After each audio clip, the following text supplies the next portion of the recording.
All right, let's get some analysis on this from Ivan Eland, who is a senior fellow at the Independent Institute. He joins us now live from Washington, D.C. Welcome to TRT World. If you could help us understand a broader perspective of where we are right now in Ukraine's two-week counteroffensive, because there are so many details. How do we make sense of where it's going, how it's going? Well, I think it's a little too early to say how it's going. Ukrainians have taken over eight small villages that they hadn't had before. But of course, we're at the stage in the offensive where they're just attacking here and there, and they're trying to test the Russian defenses, and they haven't committed their reserves yet. And they want to commit their reserves, which is a big group of forces where they see weaknesses in the Russian line. So we can't read too much into any sort of gain or loss at this point in the offensive.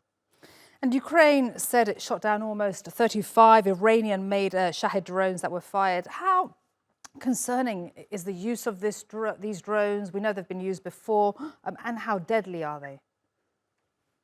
Well, I think the main problem is that they're taking up Ukrainian attention and air defenses, and they can be shot down, a lot of them.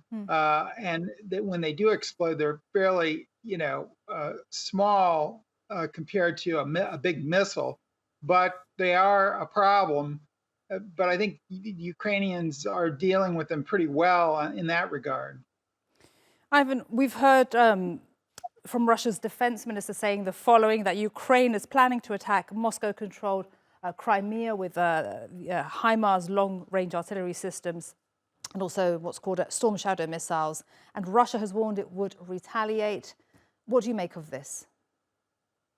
Well, the Russians have tried to use rhetoric to say they would escalate if the United States gave this weapon system or that weapon system to Ukraine. And it's been largely a bluff.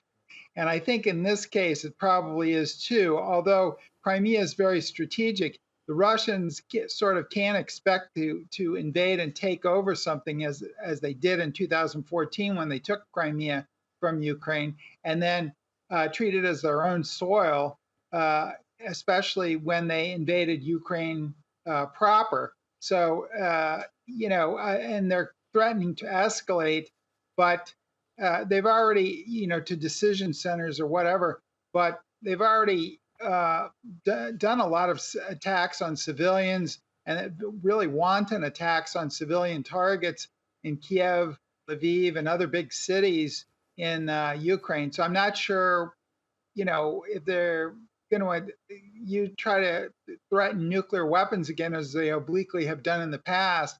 But I don't think anyone takes that very seriously anymore.